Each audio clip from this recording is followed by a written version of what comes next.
The Tipping Point with Mike Tipton is brought to you by Dubby. What is Dubby? Dubby is a clean energy drink that is made to give you focus with no crash, jitters, or angst like those other energy drinks have. They also have no maltodextrin fillers and don't use artificial dyes. Dubby contains vitamins, amino acids, a nootropic, and 150 milligrams of caffeine. Dubby's products are made in the USA in an FDA-inspected facility that strictly adheres to GMP manufacturing guidelines. All of the flavors are unique and custom-made by Dubby, and you'll never taste our taste anywhere else. The best part about it is they're affordable. Dubby's drinks come out to about $1 per drink, much cheaper than Starbucks or any of those canned energy drinks. To learn more, visit w.gg.com/discount/MRTipton33 and place your order today. Use promo code MrTipton33 and save today. Dubby Energy, be better. What's going on, everybody? I want to tell you about my new friends over at Cleverman. Visit them online at becleverman.com. What they gave me was the energizing face and beard scrub along with the Cleverman face scrubber. And trust me when I say this, the energizing face and beard scrub smells amazing. Combining it with the face scrubber, making sure that your boy was looking as good and sexy as possible, opened up a whole different sensation in my face that I haven't ever felt before. I felt so clean, so fresh, and so clean, like Outcast said, and it helped me feel like I was ready for my day. Make sure you visit them online at becleverman.com and follow them on Instagram at clevermannyc. The link is up in my bio if you want to check out all the amazing products they have. Visit them online, becleverman.com.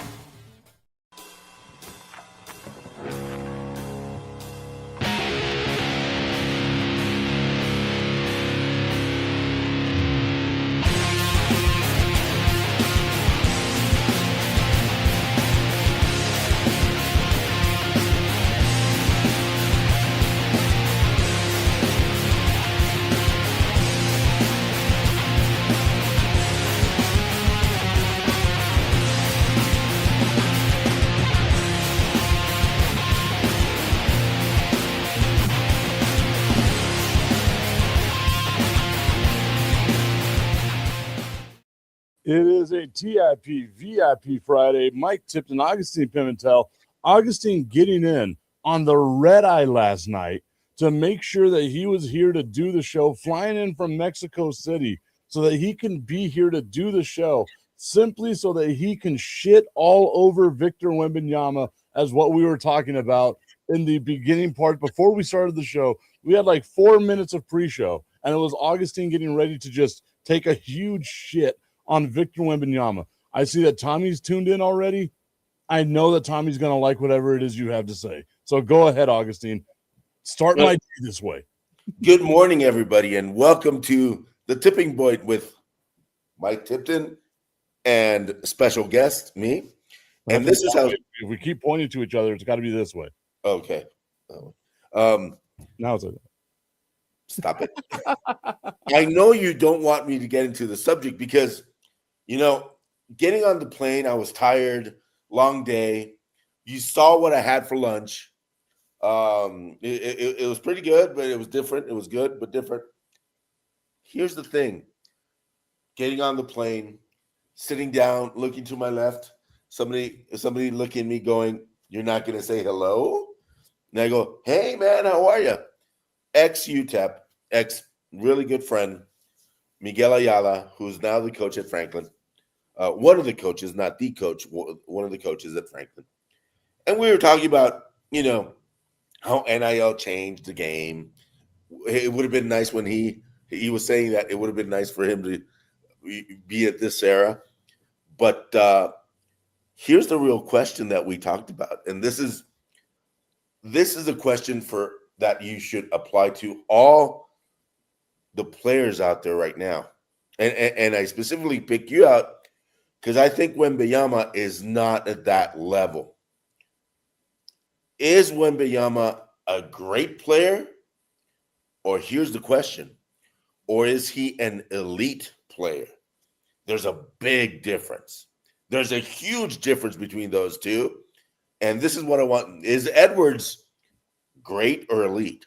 Is what and Tommy, I apologize. Was Nowitzki a great or an elite? So I think you got like a couple of things there, right? Like that's where we have to bring context into things. At the end of his career, you can definitely say that Dirk Nowitzki was an elite player, right? Like everything that he was able to do, one of the greatest to have ever done it, hands down, the best European player. Whenever you can say you're the best XYZ of anything, then it means you're pretty damn elite. Whenever you look at like Anthony Edwards, I don't think that you can say Anthony Edwards is elite yet just because he hasn't done anything to kind of prove that to you, right? He's also been in the league for what, 6 years, 7 years, around that time frame, right? So that's where you would expect someone to take that elite step forward. Whenever you talk about Victor Wembanyama, yes, he's a one of one. You will never find a talent like Victor Wembanyama. It's also just his third year and his only full healthy season with the San Antonio Spurs, right? That's like there has to be context in there. Nobody would have said year 3 for Michael Jordan that he was elite. Nobody would have said LeBron in year 3 was elite. Kobe Bryant in year 3, if I remember correctly, had finally just started coming off the bench. And if you remember the 1998 playoffs, the reason why the LA Lakers, got beaten by the Utah Jazz was they go to overtime and Kobe airballs 2 3-pointers that could have won the game for him. Wasn't even close, right? So to get to elite, I think we have to look at elite like that level of player when it's all said and done or when they're on the downside of their career. It can't be. Okay, here's my question. What players throughout NBA history started out in the league being elite? That you knew that they were going to be that player. I have probably 2, 3 in mind, but to be at that level already starting out, that's tough. And I got at least 3 on my mind, and I wanted to run this by all of you to see if I'm crazy. Who would be your 3? Shaq. Okay. Shaq, when you saw him in college, you knew that boy was going to be completely something different in the NBA. And then the ones I saw, playing, I got, and this is going to sound ultimately redonkulous. I know this. People are going to go, what? Hear me out on this one. LeBron, even though he didn't go to college, you saw that guy playing in high school, doing stuff that even most pros are tough at doing. And the third that I thought about, Larry Bird. Larry Bird, when he was at college, granted, I didn't watch that much basketball when I was that age, but looking back at Larry Bird's first season, you knew he was going to be elite. I didn't see Magic that much, but Bird, yeah. And if you guys want to correct me on Magic, tell me about Magic, because I didn't focus that much on Magic. So the commish saying Jordan, Bird, and Magic would be his 3. I agree with you with LeBron, but I also, what defines it? You know what I mean? Because you bring up Shaq, and like I can say, yeah, the physical ability that Shaq had whenever he came into the league, you kind of knew that there was going to be some greatness there. Sure. Do you not forget, like he was, especially early on in his career, owned by Akeem Olajuwon, owned by Patrick Ewing, owned by David Robinson. Like the first 4 to 5 years of Shaq's career, he wasn't the premier center in the NBA. You can try to say 3, but in year 3, he made it to the NBA Finals and was undressed by Hakeem Olajuwon.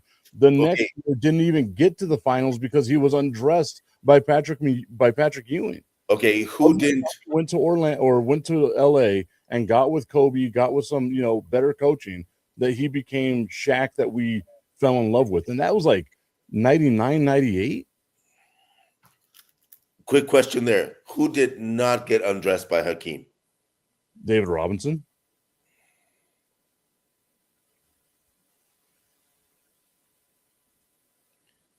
They talking about two. They undressed each other. Whoa, calm down.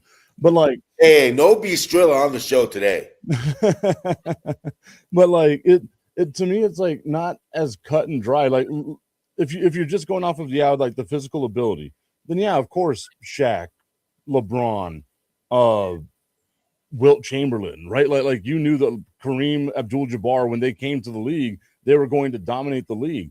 But notice how they have just like a physical ability that not everyone had. The reason why Jordan was drafted number 3 overall is because, people thought Charles Barkley was going to be better because he's a power forward, and that's what the game was at that point in time, right? So, like, did they live up to the expectation? Yes. We've seen a lot of guys come into the league. Greg Oden's one of them that had like a big physical stature. Michael Olowokandi is another one that, Yep. thought they were going to be great dudes because of just the way the bigs played, and they wound up not being good at all. So I'll give you a name that everybody considers elite, and I don't consider him elite. He's a great player, but Embiid. I don't think I would challenge that anybody thinks Embiid is elite. A lot of people out there, elite. I'm like, no. I think you can only have like 1 or 2 elite guys per generation, right? Like for the 60s and 70s, you could say that was Bill Russell and Wilt Chamberlain. In the 70s, you can say it was Dr. J. Who? Dr. J. 70s and 80s. Dr. J and Kareem. In the 80s, Bird and Magic by far. In the 90s, Jordan just by himself. He was in a different class than everyone else. You might want to put Hakeem in there, but Jordan was still so much higher than everyone else. Early 2000s, you could say Kobe. We see the emergence of LeBron. LeBron kind of bridges the mid 2000s into the late 2010s, right? And then Steph Curry, we see the emergence of Steph Curry. Now it's like Jokic, and I don't think Embiid has that type of skill set. You look at whoever might be out there to like take over the mantle from Jokic. Wemby would be that guy possibly, and then maybe Luka. But I feel like we are starting to see Luka on a little bit of a downslide. Oh, Tommy, don't go after Tip on this one. I want to read this comment real quick. Ashley tuning in saying, "Fellas, good morning. I have been catching up on some basketball and have been pretty impressed with these newer players. Not all of them, but I like seeing some of the grit and toughness. She must be watching San Antonio Spurs games, baby. Like that's what she's watching. Or Detroit. Detroit gives me a lot of those vibes as well. I did want to give a little bit of love to the commish yesterday. I don't know if you had already left at this point or not, Augustine, during the show, but I had mentioned why I don't necessarily care about the NFL schedule release. Yep. Right? Because you kind of know who your teams are going to play. The commish, along with Tommy, trying to drill it in my head that the reason why the schedule release is so important is because when buying tickets, when trying to get days off, when trying to do all these other things. The commish bought tickets to the Arizona Cardinals and Dallas Cowboys matchup, but didn't realize that it was in Dallas and not in Phoenix where he lives. So guess who's going to get 2 tickets to go to a Dallas Cowboys game because the commish didn't look at the schedule release that he was just bashing me over the head about, that he needed to have. The schedule release is so important. That was not elite, commish. That was not elite. Definitely not at all. Tommy saying, don't talk bad about my Luka. I'm not talking bad about Luka. I'm talking bad about, his – again, he's been in the league. Next year is going to be 8 years for Luka Doncic. Yes, he could be one of the elites, but is he available for you all the time? And that's the biggest issue. But he's the small jar of mayonnaise compared to, Jokic. Yeah, Jokic is the large jar of mayonnaise. Luka's the normal-sized jar of mayonnaise. Yeah. I mean, if Luka didn't eat all that pizza and pasta in the offseason, he would have a chance to be a great one. But Lucas still, he's a good player, don't get me wrong. But there's a definite distinction between good, great, and elite. Yeah. And again, like, we can look at these guys in hindsight and be like, yeah, they were elite. In the moment, it's kind of difficult to say whether or not you want to that you can buy that. You know what I mean? So you look at Wemby, he has all the tools there. Outside of Wembanyama right now, who could that guy be that takes that mantle, that takes that next step forward?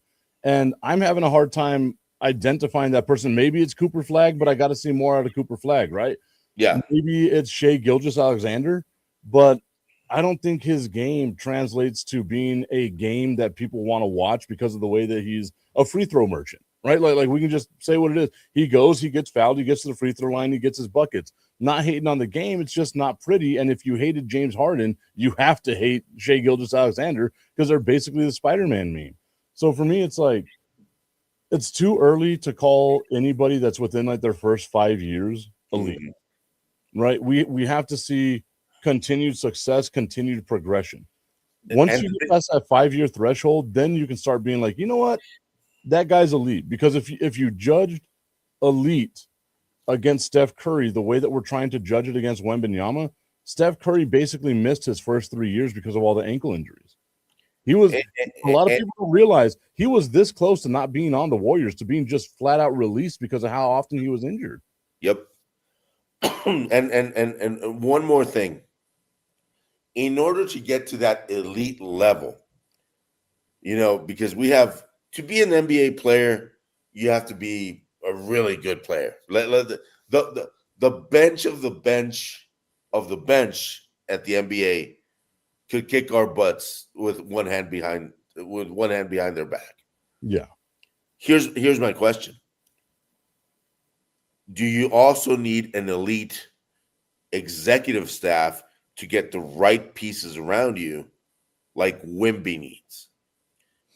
For example, obviously that has a lot to do with it, right? Because we've seen a lot of players that were what some people would consider elite, right? Like Kevin Love as an individual player on those really bad Minnesota Timberwolves teams. A lot of people would have thought that he was elite. Then you surround him with LeBron James and Kyrie Irving, and you realize, well, maybe he's not elite. He's really good, but he's not elite because these guys are elite and really damn good. So, yeah, like you have to be able to build a team around him. And to me, the only way you can be like an elite guy, Tim Duncan, right? Like he's got to be up in that conversation. Kobe Bryant, you got to be up in that conversation. You've got to be the guy on your team from day one. Sustain success all the way up. So here's my second follow-up question to you, Michael Tipton. How long is this show? Oh, today's show, we're going to have a little bit of a shorter show today just because, as you can tell, I'm already in work gear. I've got places I need to be. We don't know if you know this or not. We got a really amazing baseball game that sold out in no time. That's happening today. I got like so many texts and emails coming in today being like, hey, my guy, I know we told you to come in at 1, but I don't think it's going to happen today, not at 1. So your boy's putting in what's going to be a really long day today. So we're going to do a little bit of a shorter show today. And I just wanted to let you know, Augustine, that I'm so happy that you're here right now, that I get to talk to you, that you get to be a part of this, because I'm about to hit you over the head with the tip. I just want to put the tip in. It's time for Just the Tip. That would make me uncomfortable. Promise that it ain't too much, but just enough. Just a tip. Just a tip. Just the tip? Just the tip. It's time for Just the Tip.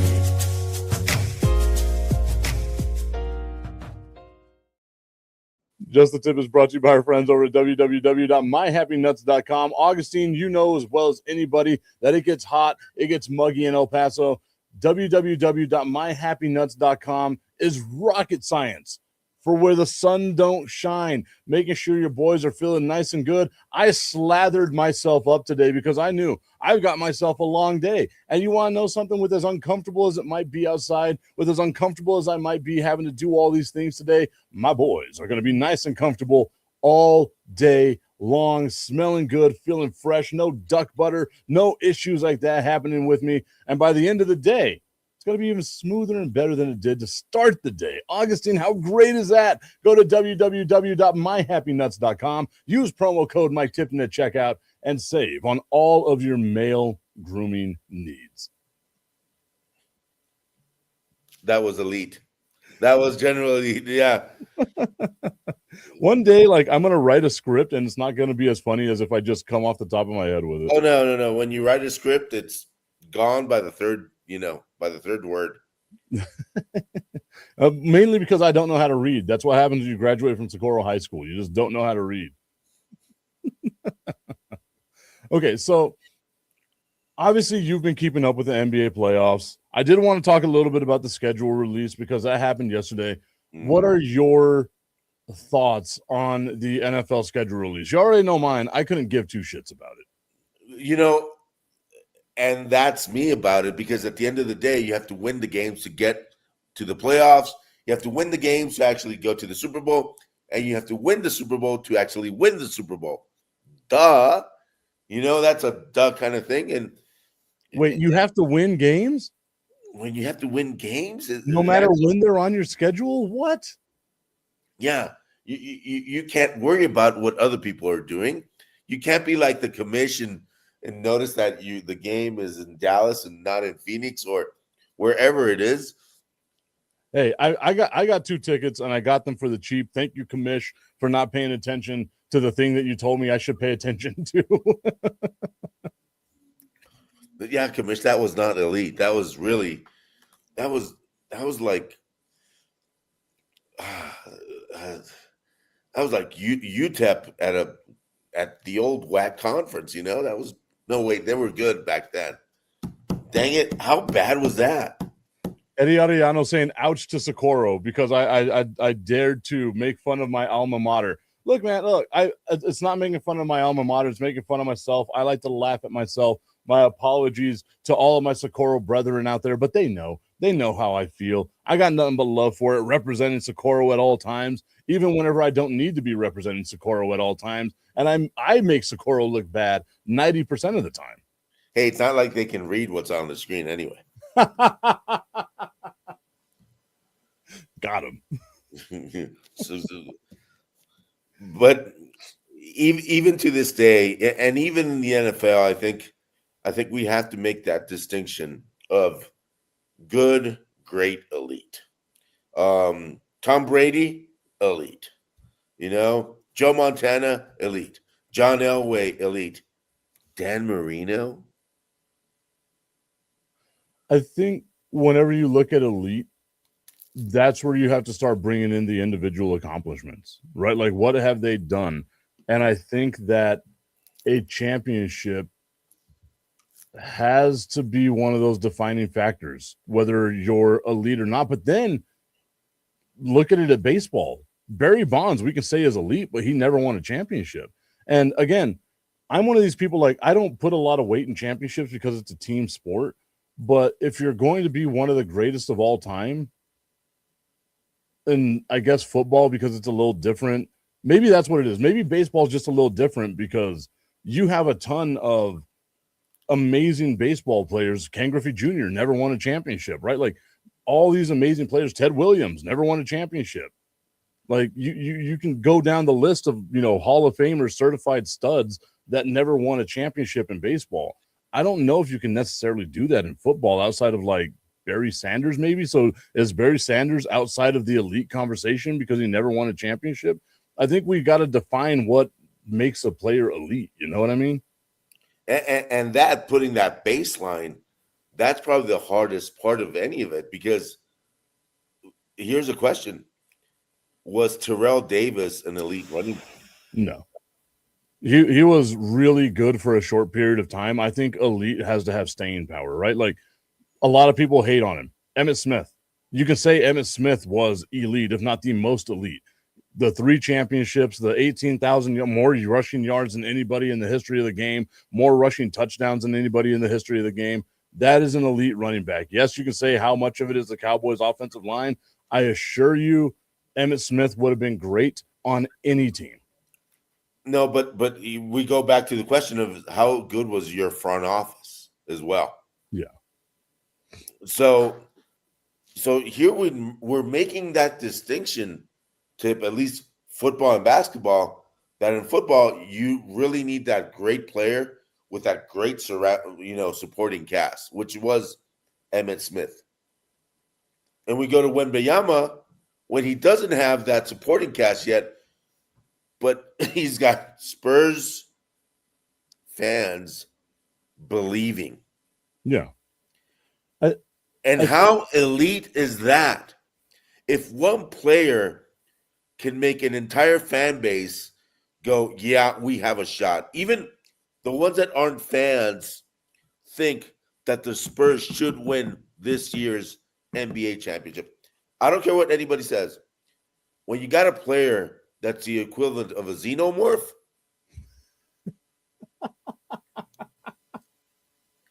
yeah. I hope everybody got that reference. The Spurs should win.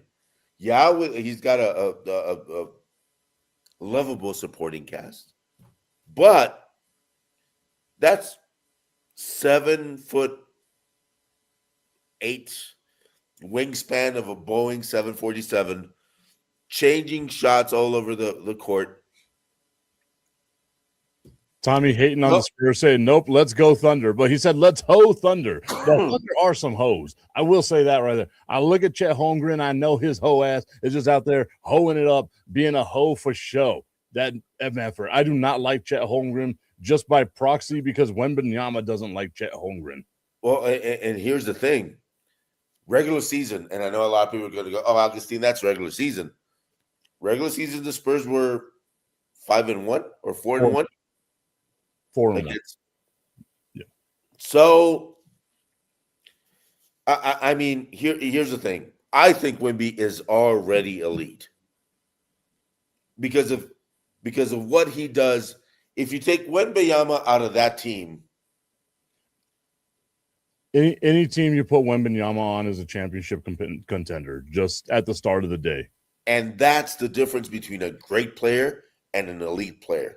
When you can put that player in any team, and that team is now your contender. If you put Shea Gilgeous-Alexander at the Lakers, are the Lakers contenders? Yes. Okay. So is he an elite player? Actually, I got to think about that now. I would like to think that he is, but the fact that you have to kind of question it a little bit, like that, just bringing up that little bit of doubt, that kind of brings in, okay, maybe he's not elite, right? Like maybe he's really fucking great, but maybe he's not elite. Whereas you put Wembanyama on the Lakers, you're thinking, okay, the Lakers are an elite, like that's a team that can win a championship. I do think Shea on the Lakers, and it would be like this version of the Lakers, right?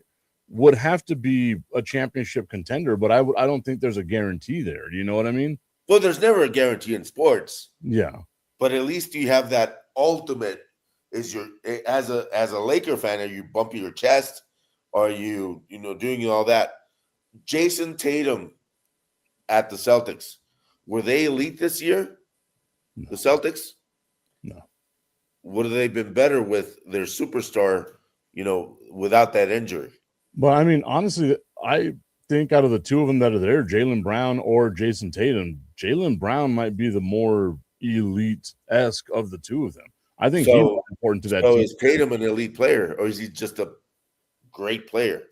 He's a great player. Like he's a hard guy to defend against. He's a hard guy to game plan for. But I think maybe it goes this way. Whenever you're the opposing team, who's the guy that you're putting the highlight on, right? Who are you looking at and saying, this is who we need to stop? And I think when it comes to the Boston Celtics, it's not Jason Tatum. Most people are wondering, how do we stop Jaylen Brown? Yep. I completely agree, Tim. I completely agree. That I think is the difference between being a great NBA player, which they probably all are, good, great, and all that. But to be the man, no, I'm not going to say it, Tip. You were waiting for I it. was waiting for You it. were waiting for it. I was. Yeah, I saw your face. Very, very WWE and very woo. But in order to be the man, it's not about just beating the man. It's about believing you can be the man. And Anthony Edwards, for example, I don't think he believes that in himself yet. I can see why you say that, and I think I agree with that assessment as well. But I think a lot of it also has to do with like your situation, right? But yeah, when you have 27.5 kids, it's kind of tough to think about basketball. But I like because I was saying maybe Minnesota's not that type of franchise, but Minnesota's done a lot to build around Anthony Edwards. So maybe he just hasn't taken the step the way that people would want to see him take the step. It's kind of like Jimmy Butler, right? Like Jimmy Butler, we can say is a great player, but nowhere near the elite status. Now, here's my question: where do you put Kawhi Leonard? Really good. I don't think you could even put him as great. Like his peak was amazing, but it was so short. It's kind of like that Terrell Davis thing, right? Yep. Like we're talking about Terrell Davis. The peak of Kawhi Leonard, whenever he was like the defensive player of the year, an MVP candidate, finals MVP, it seems so long ago to what we have now. And he's still a really good player. Had season, career highs this year, 27 points. I think it was like 9 rebounds a game, played the most games that he's played in quite some time. But if Kawhi Leonard's on your team, you don't feel like you're an automatic championship contender right now. It's kind of the same with like Paul George, Joel Embiid, like a couple of guys like that. You put Jokic on somebody's team. Like if you put Jokic on the Mavs, Tommy would be like, that's a team that's going to win a championship within the next year or two. Okay. Here's a name that people forget. And I think the guy's a great role player, but I want to hear what people think. Robert Horry. Yeah, I mean, and that's the thing too, right? Like knowing your role. Robert Horry is without a shadow of a doubt. Well, I was going to say like a shadow of a doubt, like the player who knew his role the best. I think that's Ginobili. Like people don't realize if Ginobili had been a selfish basketball player, he could have easily averaged 30 points a game, man. He was coming off the bench, doing what was best for the team, and was still a Hall of Fame type player. Robert Horry's that same kind of guy. Robert Horry knew what he had to do to win rings. And he was going to be really good at what he had to do to win rings. And he retired with fucking 7 of them, right? Like it's insane to think about that Robert Horry has that many championships. But, but okay, like, are you elite? Is it now a conversation of, are you elite at what you do or are you elite overall? Because if you look at like Robert Horry, he would be elite at what he does, right? As a role player. Him, John Sally. A lot of people don't give John Sally the love and respect that man. Put some respect on that man's name. But like guys like that who know what their role is and play that role absolutely perfectly. Bill Laimbeer. Bill Laimbeer is that guy. I just don't like Bill Laimbeer. Fuck Bill Laimbeer. And it's not like a Pistons thing. It's just like he has just such an off-putting personality. I just gave John Sally love. Dennis Rodman, another one of those guys. Like he knew his role. Sure, you knew you were going to have a headache with him, but you knew you were going to have a fun time and you were probably going to win. You knew you weren't going to be out-rebounded. That's for sure. Yeah, and that's the thing. I mean, the specialty players, for example, the Allen, he was considered a 3-point threat. I forgot his first name. Ray Allen. Jesus Shuttlesworth himself. He got game. You think? One of the rare basketball movies I've watched. He got game. No, I didn't watch that movie. Oh, wow. I'm going to put it on Netflix right now, see. Because you got to remember, it's my day off now. I mean, Denzel plays his dad. Like it's a really good movie. Ray Denzel's overrated. Wow. He plays the same character every movie. He's gonna put a case on your ass. Come at me, Denzel. All right, Augustine, I'm going to have to end the show because I'm already getting my phone blown up right now. It is wild because, like I said, we've got some stuff going on. I might have been able to find people some tickets. So if you act quickly, I might be able to have a couple of tickets for you. But he's got just a tip for you. Oh, yeah. But first come, first serve. We'll see how that goes. Was that creepy? Did that one get you? Yeah, that one got me. Yeah. Can you end the show, please? Oh, yeah, we can do that. See y'all later. Have a great weekend.